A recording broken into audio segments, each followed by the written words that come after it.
Alpen Pharmaceuticals in association with Higher Secondary Principals Forum.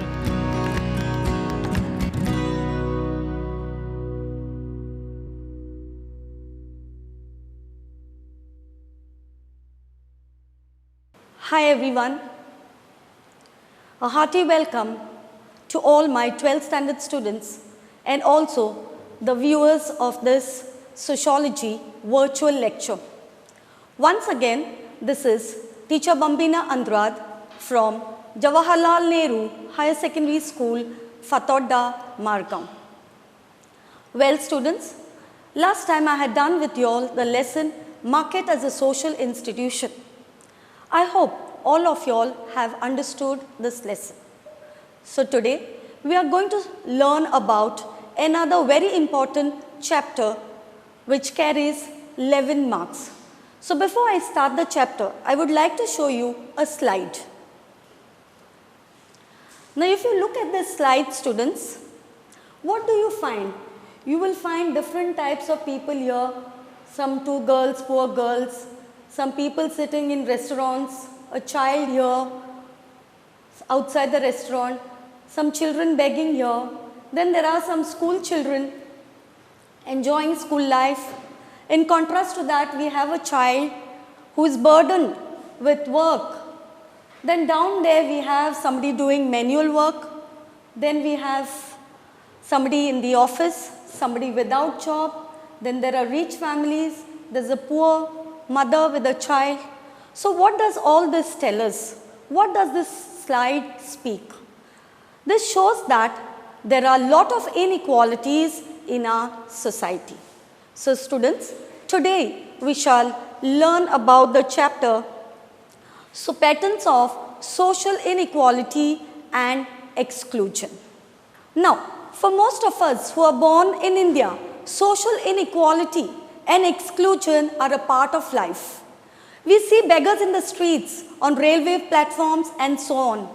We see young children laboring as domestic workers, construction helpers, working in street side dabas, tea stalls and many other places. Then we hear of inequalities against women, against caste like the scheduled caste, the scheduled tribes, the untouchables and so on. Students, let me tell you, we feel that these inequalities are inevitable. They are almost natural. They have to be there. And that is the reason why, students, these inequalities have been continuing in our society. So we shall see now the first topic of this chapter, that is, what is social about social inequality and exclusion. The topic itself is a big question mark. What is social about this inequality and exclusion? Now there are three reasons why these inequalities or these exclusion are called as social. First of all, they are not about individuals but about groups. An entire group is taken into consideration. Individual abilities are not considered at all, and that is the reason why it is called social. Secondly, they are social in the sense that they are not economic. Although there is a close link, a strong link between economic and social inequalities. Thirdly, they are called social because they are systematic and structured. There's a definite pattern to these social inequalities. Different patterns, they are fixed. They are made by us, we people in the societies. So, first we will take social inequality from here. To understand social inequality, students, we have to first understand the different forms of resources. We have three forms of resources. We have economic capital, we have social capital and cultural capital. Now, what is economic capital? Capital in the form of material assets and income is called as economic capital. Our property, our money, the income what we have. Some may have more, some may have less, some may not have at all. So this is the economic capital. Now what is social capital? Social capital is the capital in the form of networks, contacts, associations. Again, there may be some people who have got high networks, many contacts, whereas on the other hand, there may be people without any context or very less context. Then we have the cultural capital. Capital in the form of educational qualification and status.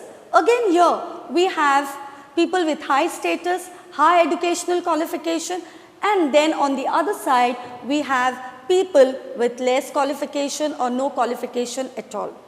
So these are basically the forms of resources. Now these forms of resources, students, are not equally distributed among all the people in our society, and that is the reason why there are inequalities. So what is basically inequalities? Patterns of unequal access to social resources is commonly called as social inequalities. Everybody is not getting an equal opportunity to access to these things, and that is the reason why, students, there are inequalities in our society. Now let me tell you, some of these inequalities are inborn, innate, but there are many differences which are created by us in the society, the same society in which we live. So to understand this social inequality, first of all, we have to understand something called as social stratification. Now if you look at the pyramid, students, there are some layers here. We have the Brahmins on top, followed by the Kshatriyas, the Vaishyas, and the Shudras. They are structured, they are like layers. Okay? So the system by which categories of people in a society are ranked in a hierarchy is termed as social stratification. Now, it is the structured inequalities between groups in a society. The word stratification, students, come from the word strata, which means layers. We have learnt about the geographical layering of rocks, the sedimentary rocks. They are made up of layers. Similarly, our society is divided or made into layers. Now here the more favored are at the top and at the hierarchy, and the less privileged near the bottom. If you see the pyramid again, we have the Brahmins on top. So they are the most superior people, and the Shudras right there at the bottom of that caste hierarchy. Now Dalits do not figure in the caste hierarchy and are therefore considered as subhuman and polluted. If you look at the pyramid again very carefully, you will find that the Dalits are not a part of the main pyramid. They are below the main pyramid. If you see that, it's a separate this here. So they are not a part of that caste hierarchy, and that is the reason why they are considered as subhuman. Now, to understand social stratification, students, we have to understand the key principle that will help us to understand social stratification. So the first principle of social stratification is, social stratification is a characteristic of society and not simply a function of individual differences. It is a society-wide system that unequally distributes social resources among categories of people, regardless of people's innate individual differences. People's innate individual differences are not taken into consideration. It is the characteristic of the entire society. So that's the first principle, students, of social stratification. Second principle is, social stratification persists over generation. It goes on from one generation to the other. It is closely linked to the family and to the inheritance of social resources. A person's social position is ascribed, means it is given to us by birth. The birth dictates the occupation of a person, occupation of a particular family. For example, the Dalits are likely to be confined to traditional occupations such as agricultural laborers, scavenging, or leather works. As we know, they are all given the low grade jobs, like the agricultural laborers scavenging, that is they have to carry or pick up the dead bodies or clean gutters, and all these type of jobs are meant for the Dalits. Third principle of stratification is social stratification is supported by patterns of beliefs or ideology. No system of social stratification is likely to persist over generation unless it is widely viewed as being either fair or inevitable. Everyone feels that there is nothing wrong in these inequalities, in this stratification. Everybody views it as inevitable, as fair, and that is the reason why students, it's going on from one generation to another generation. There is no full stop, there is no end to these atrocities or to these inequalities that people face.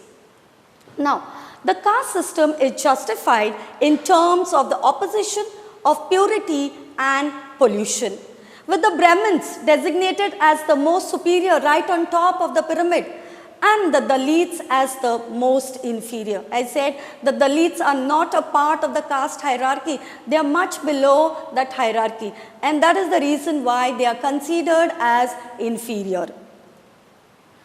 Next type of social inequality is prejudices. Now, what is a prejudice? Prejudice refers to the preconceived opinions or attitudes held by members of one group towards another. Preconceived opinions, attitudes. We have some attitudes which we conceive in our mind beforehand, even without knowing the person. So these preconceived opinions are called as prejudices. Now, the word prejudice literally means prejudgment. We judge a person beforehand. So it's basically the prejudgment which we have. Now, prejudice may be either positive or negative. Usually we have negative prejudices. Now, prejudices, students, are often grounded in stereotypes. They are fixed and inflexible characterization of a group of people. We can be prejudiced about many things, about people's religion, about color, their skin, and so many things. Now, this prejudice are so strong among us or within us that sometimes we don't even want to have friendship with these type of people. Like for example, we say that colored-eyed people are not to be trusted. So suppose in our classrooms or in our neighborhood, if we have somebody with colored eyes, we try to avoid that person just because it's in our mind that these people are not to be trusted. Now, I would like to show you some examples of prejudices among rural people as well as urban people. We say that more than 50% of Indians live in villages. Yes, maybe, but not always. We cannot say more than 50% live in villages, but it's there in our mind. It's a prejudice. Next we say villagers do not care about their health.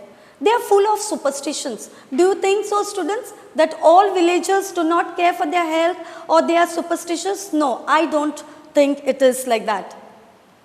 Next we have people in villages are backward and do not like to use modern agricultural technology.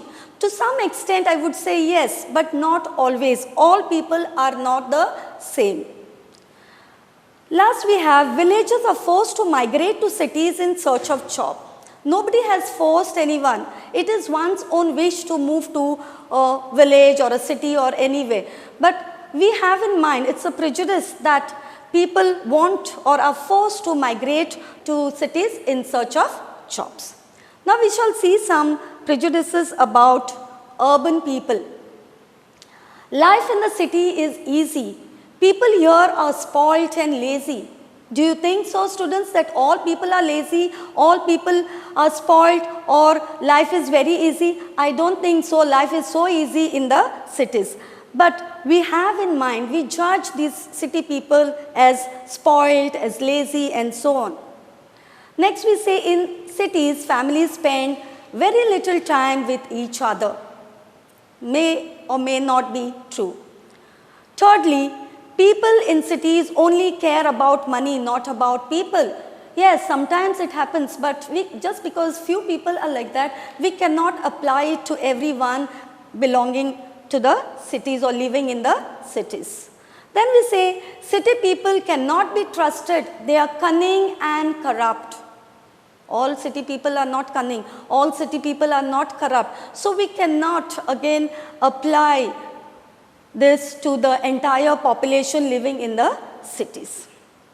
Next, students, we have stereotypes. Now, what are stereotypes?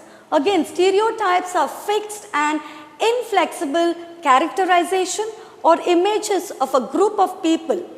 Stereotypes are often applied to ethnic and racial groups and to women. We apply them especially to this ethnic or the racial groups or to women, that they are this type, they are that type. So this is the fixed characterization which we have about particular group of people.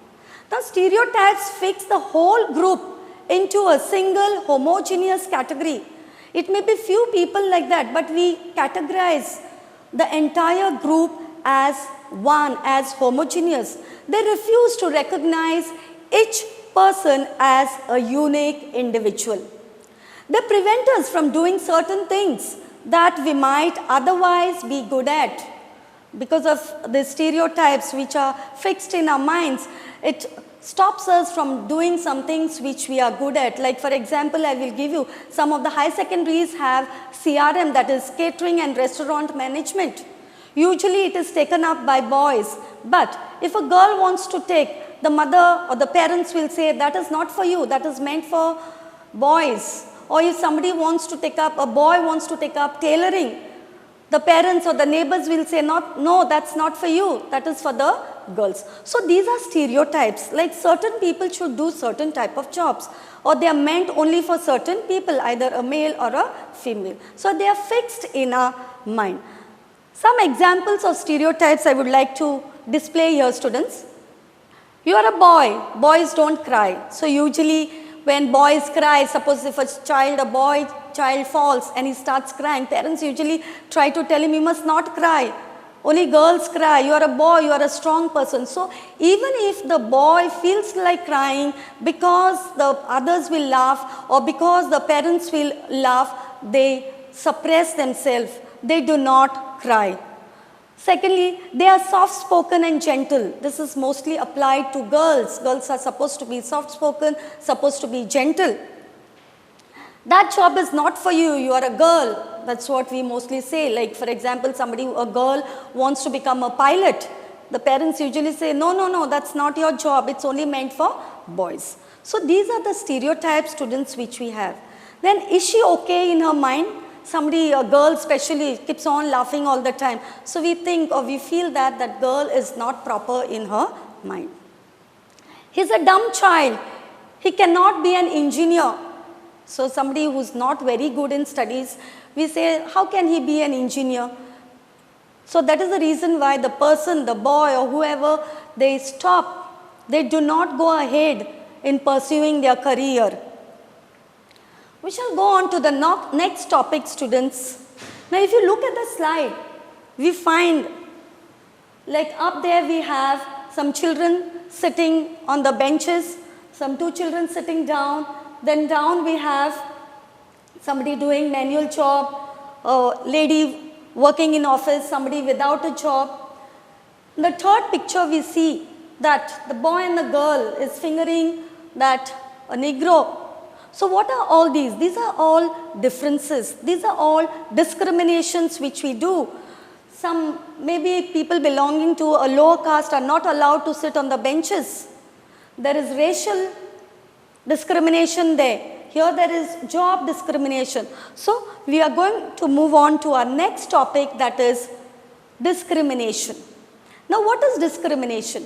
Discrimination refers to the actual behavior towards another group or individual. The actual behavior, the how we behave with the others, how we discriminate the others.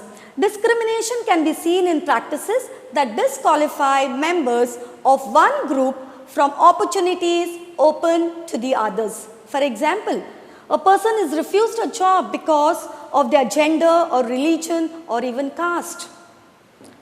When it comes to gender, there may be some convent institutions who employ only females or girls. So if a boy goes for the interview, he is not taken just because he is a boy or he is a man. So there is gender discrimination. There are discrimination as far as religion is concerned, as far as caste is concerned, and so many other things. Now discrimination is very hard to prove. We cannot prove exactly that there is discrimination done because it may not be open or explicitly stated. The person, the interviewer or the management may not tell you directly that you are not taken for the job because you are a boy or because you belong to a Hindu religion or a Muslim religion or maybe a Christian or because you belong to another caste. Nobody will say it openly. That is why it is very hard to prove that there is discrimination going on in our society. Now the second part of the main topic, that is social exclusion. So what is social exclusion? The ways in which individuals may become cut off from full involvement in the wider society is called as social exclusion. Full involvement. We are not involved in the wider society. We are not allowed to take part in certain things. We are not allowed to enter certain places. So this is called as social exclusion. Now, social exclusion focuses its attention on a broad range of factors that prevent individuals or groups from having opportunities open to the majority of the population. The opportunities which are open, which are available for the majority of the population, those opportunities are not given to certain people. They are excluded, they are kept aside from having opportunities which are there for everybody. Social exclusion is not accidental, but it is systematic. It just does not happen. It is systematically done in our society. It is the result of structural features of our society. Social exclusion is involuntary. It's not voluntary, but it is involuntary. It is practiced regardless of the wishes of those who are excluded. Like for example, do we find rich people sleeping on pavements or under the bridges and all those things? No.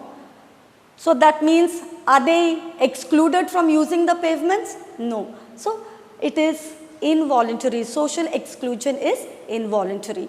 The prolonged experience of discriminatory or insulting behavior often produces a reaction on the part of the excluded, who then stop trying for inclusion. They have been excluded, they are not allowed, they are discriminated every now and then. These people try to get themselves included in those things, in those places, but every time they are kept aside. So they keep trying, and after a certain period of time, students, they are fed up of this and they stop trying for inclusion. They don't want to be a part of that particular group or that society anymore. For example, the Dalits, they built their own temples. And some of them even converted themselves to other religion. We have the best example of Dr. Ambedkar, who converted himself to Buddhism because of the atrocities which were there for the Dalits. He changed his religion to Buddhism. Next important topic, students, is untouchability. Now what is untouchability? Untouchability is an extreme and particularly a vicious aspect of the caste system that prescribes social sanctions against members of caste located at the bottom of the purity pollution scale, the Brahmins on top, and right down we have the untouchables, the so-called Dalits. They are at the bottom of the purity pollution scale. We believe, the upper caste believe that they are polluted people and the Brahmins are the most pure people. You know, they have to undergo so many things, face so many things. If they are going in the public, sometimes in some places they are forced to tie a string with a broom behind. Do you know the reason, students, why this is done? This is basically done to wipe off the footprints, the impressions that are created with their foot, so that the people following them, if the Brahmins follow them, they should not get polluted. So these are some of the things which the upper caste people used to do to the lower caste people, especially the untouchables. They were considered so impure that their mere touch severely pollutes members of the other caste. It was so impure, even a shadow falling, mere touch also, the people used to feel that they will get polluted. Now Mahatma Gandhi popularized the term untouchables as Harijan, which means actually children of God. So he called them children of God. Another leader, that is Dr. Ambedkar, called them Dalits or the downtrodden. Now there are some dimensions of untouchability. This is a very important topic, students, from the examination point of view. We have 3 dimensions of untouchability, that is exclusion, humiliation, subordination and exploitation. So what is exclusion? The low caste, that is the touchables, now do not suffer the extreme form of exclusion reserved for the untouchables. The untouchables face a lot of problems. Okay, they are excluded. Dalits experience unique form of exclusion. For instance, they are prohibited from sharing drinking water sources or participating in collective religious worship. They are not allowed to enter the temples. They are not allowed to use the water from the common wells or the taps. So many atrocities against the people. So they are basically excluded. Secondly, it is humiliation, subordination. So the performance of publicly visible acts of self-humiliation and subordination is an important part of practice of untouchability. The common example of this include the imposition of gestures of deference. There are some gestures which they have to follow. Okay? Gestures of deference such as taking off the headgear, carrying the footwear in the hand, standing with bowed head, etc. They are compelled to play drums at religious events.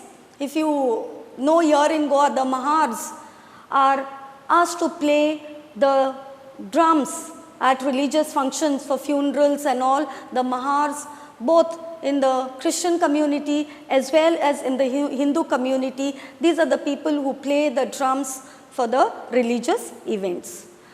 Third is exploitation. Untouchability is mostly associated with economic exploitation. They are economically exploited. Most of the time they are forced to do work and they are either unpaid or they are underpaid. Not only that, students, sometimes even their properties are confiscated. Their properties are taken away from these people. So these are the 3 dimensions, students, of untouchability. Next we have state and non-state initiatives addressing caste and tribe discrimination. There are many initiatives taken by a government. At the same time, there are some initiatives taken by some social reformers and other people. So here we shall see what are the initiatives taken by the state, that is the government, and the others. So first we shall see the state initiatives. Now the most important initiative was the policy of reservation, which involved the setting aside of some places or seats for the members of the scheduled caste and scheduled tribes in different spheres of public life like jobs, politics, etc., education. So certain seats are reserved for the scheduled caste, scheduled tribes and the others. In addition to reservation, there have been a number of laws passed to end, prohibit and punish caste discrimination. Like the example, the Caste Disabilities Removal Act of 1850. Now this act allowed the entry of the Dalits to government schools. Likewise, students, there are other acts which were passed. Another important law was the Constitution Amendment Act of 2005, commonly known as the 93rd Amendment. Now, this amendment introduced reservations for the other backward classes, or commonly called as the OBCs. Then there was another act which was passed, that is the Prevention of Atrocities Act of 1989. Now, this act made legal provisions of punishing acts of violence and humiliation against Dalits and the Adivasis. Now, let us see the non-state initiatives. Now, Dalits, for example, have been increasingly active on the political, educational as well as the cultural fronts. Struggles and movements launched by different people, different reformers like Jyotiba Phule, Ambedkar and other organizations like the Bahujan Samaj Party in Uttar Pradesh and so many others. These have helped in stopping the caste and tribe discrimination. Dalits have also made significant contributions to literature. For example, Daya Pawar was a well-known Marathi poet who himself was a Dalit. Another topic, student, which is also very important, the other backward classes. I have already spoken about it in the previous topic. Other backward classes are commonly called as the OBCs. Now, these groups need not be based on caste alone. These are not based on caste alone. These are the classes generally identified as classes. They were described as socially and educationally backward classes, or popularly known as the OBCs. They are neither part of the forward caste at the top nor of the Dalits at the lower end. Means they are not neither the Brahmins on top nor the Dalits at the lower end. They are a mixture of people. There are also members of other religion, not only in Hinduism but also in other religion, even in Christianity, there are people belonging to the OBCs. Now, OBCs are a much diverse group than the Dalits or the Adivasis. So, the Dalits are one unique group, the Adivasis are a unique group, but here the OBCs are not a unique group. They are diverse. There are different type of people belonging to this category. So, students, to help this backward classes, the government had come up with the first Backward Classes Commission, which was headed by Kaka Kalelkar in the year 1953. But however, nothing much was done with this commission. So, that is the reason why there was another commission that was started, that is the second Backward Classes Commission headed by B.P. Mandal. However, it was only in the 1990s that the OBC issue became a major issue.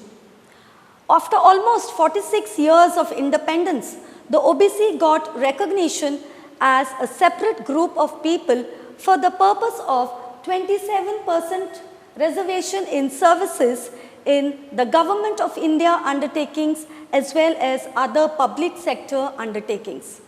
Recent survey of 2004-2005 shows that the OBCs constitute of about 41% of the national population.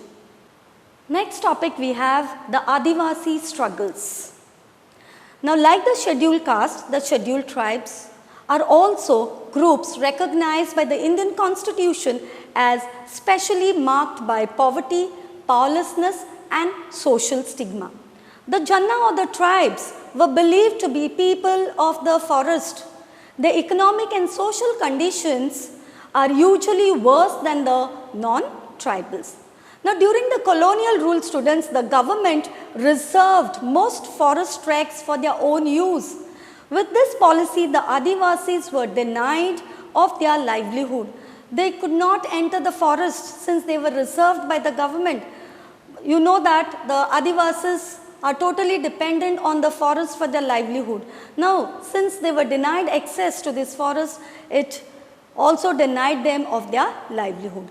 They were also denied access to forest and land for cultivation. Now, after independence, Because of industrialization, the Adivasis were displaced without any compensation. Their lands were taken away for the construction of dams and hydroelectric power stations and so many other things. So they were displaced. Now their properties were taken away, students, without even giving them any compensation. They were just taken away from these people. Now in post-independence India, the most significant achievements of the Adivasi movements were the attainment of statehood for state places like Jharkhand and Chhattisgarh. Now this was possible. They could fight for their statehood just because the Adivasis were a concentration. They were concentrated in particular places, not like the Dalits and the others. So only because of their concentration in particular areas, they were able to fight together to attain this statehood. Very important topic, students, struggles for women's equality and rights. Every year you get a question on this topic. Now, women issue arose in modern India as a part of the 19th century middle class social reform movements. Many of these reformers fought for women's rights, for equality for women. For example, Raja Ram Mohan Roy had led the campaign for anti-sati and widow remarriage. He started the Brahmo Samaj in the year 1828. His ideas represented a mixture of both Western rationality as well as Indian traditionality. Western rationality, reasoning, thinking, understanding, and he also kept the tradition, the Indian tradition intact. So he combined both in his ideas. Next we have Jyotiba Phule and others who fought against discrimination of women. He founded the Satya Shodhak Samaj. Satya Shodhak Samaj means what? Satya means the truth. So truth seeking, to search for or to seek for truth, which took up issues on women and untouchables. He also started the first school for women in Pune, where his wife was the headmistress. We learned this in chapter 3. Savitribai Phule, who was the headmistress of the school which was started by Jyotiba Phule. Then we have M.G. Ranade, who also took up problems of caste, widows. He used the writings of scholars such as Bishop Joseph. He also encouraged widow remarriage. Then we have Dayanand Saraswati and Sir Syed Ahmad Khan, who stood for women's education. Khan wanted girls to be educated, but within the curriculum that included instruction in religious principles, training in the art of housekeeping, etc. We have many women activists like Tarabai Shinde, Begum Rokeya. Now Tarabai Shinde wrote the book Stri Purush Tulna, okay, in protest against the double standards of male-dominated society, about the patriarchy of the upper caste. Then Begum Rokeya, who wrote Sultana's Dream.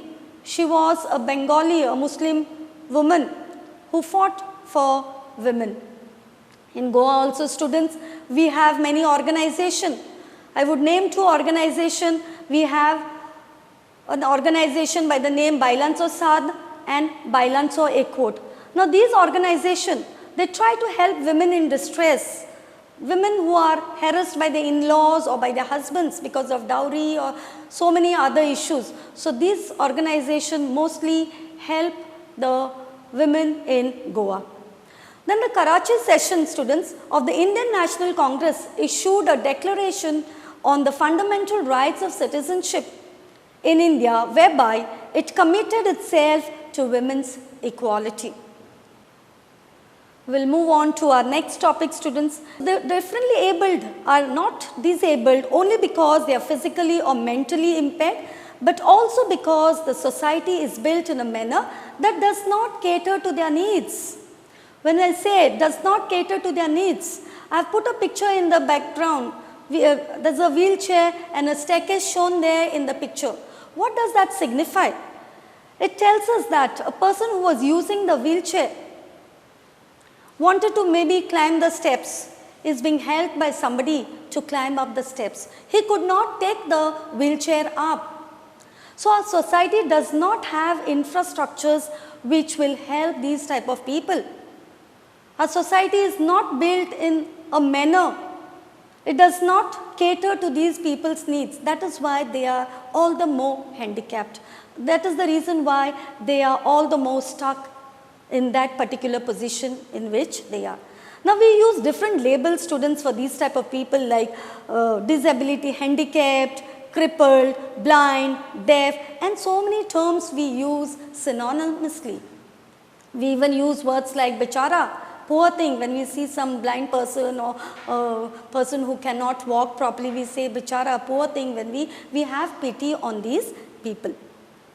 Now these differently abled are rendered disabled because they are not biologically disabled, but society renders them so. Our society, as I said in the beginning, is not catering to these people's needs. That is the reason why they are all the more disabled. Now there are some common features which are central to public perception of disability, how people perceive disability.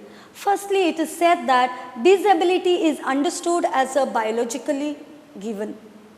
Then, disabled person is seen as a victim. We always consider these people as victims. Thirdly, disability is supposed to be linked to disabled individuals' self-perception. Next, we say the very idea of disability suggests that they are in need of help. That is why the moment we see a blind person trying to cross the road, we rush, we try to help that person because we feel that he or she is in need of some help. Now in India, labels such as disability, handicap, crippled, blind are used, as I already said before. Now the common perception views disability as retribution of the past karma, our past actions, our past deeds. We have done something wrong in the past. That is the reason why we are become like that, or that is the reason why that person is become like that, either deaf or dumb, whatever terms we use for these people. Now, in spite of all these difficulties, there are many people who challenge, many differently abled people who challenge themselves and they go ahead. I would like to show some pictures of people who have challenged this disability of theirs and have moved ahead. Yes, we have a picture here. All of you all know this is none other than Sudha Chandran, who lost her leg when she was a small child. That did not stop her. She did not stop at that stage, thinking because the leg is broken. She went on, she continued with her dancing, and today she has become a famous personality. I'm sure you all must be knowing this great personality. Yes, she is none other than Deepa Malik, the first Indian woman in Paralympics who won a medal. Not only that medal, students, she went on to get many more medals in shot put, in javelin throw, and so many. Her disability did not stop her. She continued. Yes, I don't know whether you know this great personality, somebody from our own state. She is none other than, students, Frederica Menezes from Panjim. You all have learnt about the poem written by her last year in the 11th standard, The Different Normals.